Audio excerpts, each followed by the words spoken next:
اور انسان جب سب کچھ اللہ پہ چھوڑ دیتا ہے نا تو اللہ کی رحمت آتی ہے۔ حضرت مریم، آپ حضرت عیسیٰ علیہ السلام کی والدہ ہیں، رب تعالیٰ نے طے فرما لیا کہ بغیر باپ کے بچہ ہوگا۔ اب مجھے بتائیں، وہ ایک نیک مرد کی بیٹی ہیں، اللہ کے گھر میں ان کی پرورش ہوئی ہے، اور آج بغیر مرد کے بچہ ہو گیا، پہلی بار الزام لگ جائے، کتنی بڑی بات ہے مجھے بتائیں۔ چھوٹی بات ہے یہ؟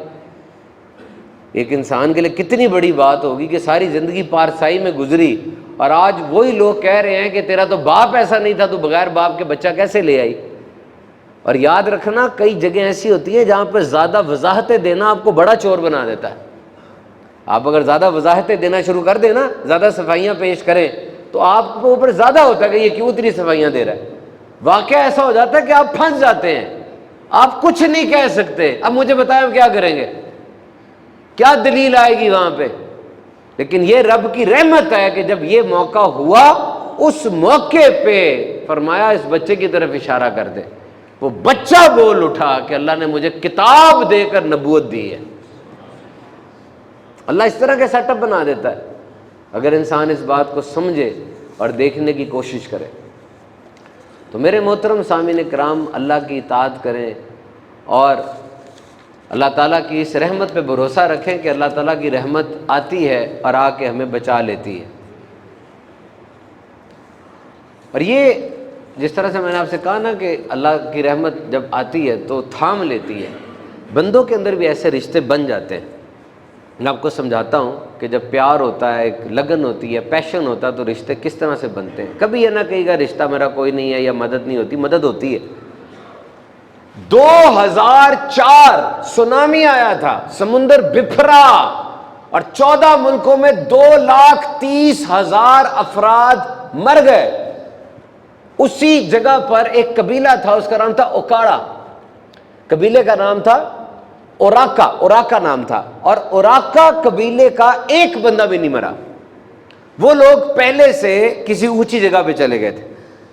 Not a single person from the tribe Oraka was dead. کوئی نہیں مرا۔ 2,30,000 بندہ مر گیا۔ پہلے کیسے چلے گئے؟ وہ ایک اولڈ سکول ٹرائب تھا، کوئی فورکاسٹ نہیں تھی، کوئی جی پی ایس نہیں تھی، کوئی بڑا کوئی نظام نہیں تھا۔ اب انہوں نے جا کے اوراکا قبیلے کے سردار سے پوچھا کہ تمہیں کیا پتا چلا تھا؟ کہا بس ہمیں سینس ہو گئی تھی کہ کچھ ہونے والا، ہم چلے گئے۔ کہتے کیسے سینس ہوئی؟ تو اس نے ایک لفظ بولا، ٹینوٹو۔ اب دنیا کے بڑے بڑے ماہرین جو تھے لینگویج کے، وہ بیٹھے، انہوں نے کہا کہ یہ ٹینوٹو جو لفظ اس نے بولا ہے، اس کا کیا مطلب ہے؟ اردو میں، انگریزی میں کیا مطلب ہے اس کا؟ ایسا کوئی مطلب نہیں ہے۔ This word is having no meaning. I've searched it all. No meaning of this word. اس لفظ کا کسی زبان میں کوئی مطلب نہیں ہے۔ لیکن اس کا یہ سمجھ اس کی یہ ہے کہ کبھی کبھار آپ کسی بندے کے اندر اتنا گھس جاتے ہیں، یا کوئی بندہ آپ میں اتنا گھس جاتا ہے، یا آپ کسی جگہ پہ اتنے اٹیچ ہو جاتے ہیں کہ ذرا سی بھی ڈسٹربنس نہ آپ کو بتا دیتی ہے کچھ ہونے والا ہے، کچھ ہو گیا ہے اس کو، کچھ مسئلہ بنا ہے اس کو۔ یعنی اپنا درد سنانے کے لیے کبھی کبھار آپ کو الفاظ کی ضرورت نہیں پڑتی، رشتہ اتنا مضبوط ہوتا ہے۔ ٹینوٹو، ریممبر۔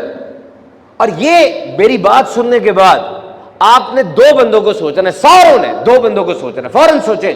2 بندے میں بتا رہا ہوں، ایک اپنے باپ کو سوچے اور ایک اپنے بیٹے کو سوچے۔ 2 کو سوچے، ایک اپنے باپ کو اور اپنے بیٹے کو۔ کیا آپ کی باپ کی زندگی نے آپ کو یہ نہیں سکھایا کہ پیار کے اظہار کے لیے ڈرامے بازیاں اور بڑی بڑی تقریروں کی ضرورت نہیں ہوتی؟ صبح کے ٹائم پہ اپنے ابو کو دیکھا کبھی؟ وہ کیا کر رہا ہوتا ہے؟ اور رات کے ٹائم پہ کبھی اپنے باپ کو دیکھا کیا کر رہا ہوتا ہے؟ پیار کر رہا ہوتا ہے آپ سے۔ اور صبح اور شام کے درمیان جو وقت ہوتا ہے کیا کر رہا ہوتا ہے؟ وہ پیار کر رہا ہوتا ہے آپ سے، سارے بل پے کر دیتا ہے۔ یہ پیار نہیں ہے۔ مصیبت آپ تک آتی نہیں ہے، پہلے ہی حل ہو چکی ہوتی ہے۔ پیار نہیں ہے۔ چہرے پہ پڑی جھریاں، ہاتھ پہ پڑے نشانات، تھکے ہوئے پاؤں، یہ پیار نہیں ہے۔ محبت کی ڈیفینیشن کیا ہوتی ہے؟ چال دیکھ کر ماں بتا دیتی ہے آج بینگن نہیں کھانا اس نے، کیا ہے یہ؟ ٹینوٹو۔ میں حیران رہ گیا، پھر میں نے دیکھا کہ ریلیشن شپس میں ہوتا کیا ہے۔ Why you must have relationship. میرا فارمولا لے جاؤ آج ہی۔ ریلیشن شپ میں نا 5-3-1 کا فارمولا ہوتا ہے۔ 5-3-1، 5 بندے، 3 بندے اور 1 بندہ۔ 5 بندے ہر ہفتے آپ نے 5 نئے بندوں سے ملنا ہے. یہ ہارورڈ کی ریسرچ ہے. ہر ہفتے آپ نے 5 نئے بندوں سے ملنا ہے. الگ الگ پلمبر سے ملو, ڈاکٹر سے ملو, انجینئر سے ملو, تاجر سے ملو. New people, they will give you new exposure. آپ کو نئی بات کریں گے. جس طرح کھانا ہوتا ہے نا, ہم کہتے ہیں کھانے میں کیا آپ کو ملنا چاہیے. کھانے میں آپ کو کاربوہائیڈریٹس ملنی چاہیے, پروٹینز ملنی چاہیے, calcium, magnesium, potassium, iron, zinc. آپ کو 13 قسم کی وائٹامنز ملنی چاہیے, فائبر ملنا چاہیے, منرل واٹر ملنا چاہیے. کوئی ایک کھانا نہیں ہے جو جتنا کچھ میں نے بولا سب کچھ اس کے اندر ہو. کوئی کھانا بتائے مجھے, کوئی نہیں ہے ایسا. تو کیا کرنا پڑے گا, ورائٹی لینی پڑے گی, مختلف قسم کے گوشت, سبزیاں. 800 گرام سبزیاں اور پھل بچے کو دن میں کھانا چاہیے. تو مختلف قسم کے کھانے ہوں تو کھانا مکمل ہوتا ہے.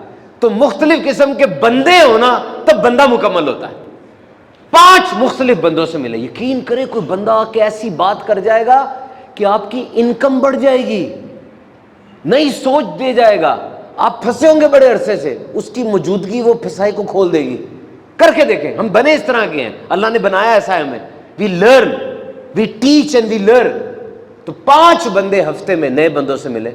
اینڈ نمبر 2, 3 بندے اپنی زندگی میں ایسے چنے جن کو اپنے وقت دینا ہے, جن کے لیے اپنا شیڈول چینج کرنا ہے, جن کے ساتھ بیٹھ کے ان کی سننی, ان کو سنانی ہے, ان کی ہمدردی کرنی ہے, کمپیشن, ایمپتھی, ان کے جوتے میں کھڑے ہو کے ان کے جذبات کو سمجھنا, جس کو انگلش میں کہتے ہیں you have to wear their shows.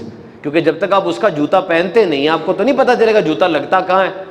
جس طرح ایک بچہ تھا اپنے باپ سے بڑا کہتا تھا کہ میرا باپ جو ہے وہ لنگڑا لنگڑا کے کیوں چلتا ہے, لنگڑا لنگڑا کے کیوں چلتا ہے. اس کے اپنے ابو سے تو نفرت سی ہو گئی. ایک دن اس کی ماں نے کہا جوتا پہن ذرا اپنے باپ کا. جوتا پہنا, اندر کیل چبھتی تھی. کہا تجھے کیا پتا کس کو کون سی کیل چبھ رہی ہے. اب آپ کو کیا پتا مجھے کتنی کیلیں چبھ رہی ہیں جو میں لنگڑا کے چل رہا ہوں. میری زندگی میں جو لنگڑاہٹ ہے وہ کس کیل کی وجہ سے ہے, آپ کو کیا پتا. لیکن یہ 3 بندے ایسے ہوں گے جن کی کیلیں آپ نے سمجھنی ہے اور اپنی کیلیں ان کو سمجھانی ہے. اور آخر میں ایک بندہ جس کو روز 1 گھنٹہ دینا ہے, روز 1 گھنٹہ. آپ کہیں گے 1 گھنٹہ دینا, ہاں چلو اس کو بندہ نہ کہو, رشتہ کہہ لو. کیونکہ ایک ایوریج امریکن دن میں 4.5 گھنٹے سوشل میڈیا استعمال کر رہا ہے, تو 1 گھنٹہ نہیں دے سکتے. اور یہ رشتہ میں آپ کو بتاتا ہوں, یہ اللہ اور اس کے نبی صلی اللہ علیہ وسلم کا رشتہ ہے. میں نے حساب لگایا ہے, ہر طرح سے دیکھا ہے. آپ پورا ریلیکس ہو کے بھی نمازیں اگر پڑھیں نا تو ایک دن میں 50 منٹ لگتے ہیں ساری نمازیں پڑھنے میں. اور اگر آپ نماز پڑھنے گئے, پیچھے آپ کا کاروباری بندہ, آپ کا مالک انتظار کر رہا ہے, اور ظہر کی نماز ختم ہوتی ہے 8 سے 10 منٹ میں, لیکن آپ پڑھ کے آئے 15 سے 20 منٹ میں, تو آپ نے خیانت کی ہے. آپ سرکاری ملازم میں کوئی دیکھنے والا ہے نہیں, لیکن آپ جاتے ہیں اور کب آتے ہیں نماز پڑھ کے. نماز پڑھنے گئے تھے آپ, کیا کر کے آئے ہیں آپ. تو یہ 5-3-1 کا پرنسپل یاد رکھیں گے, آپ کی زندگی میں ریلیشن شپس کامیاب ہوں گے.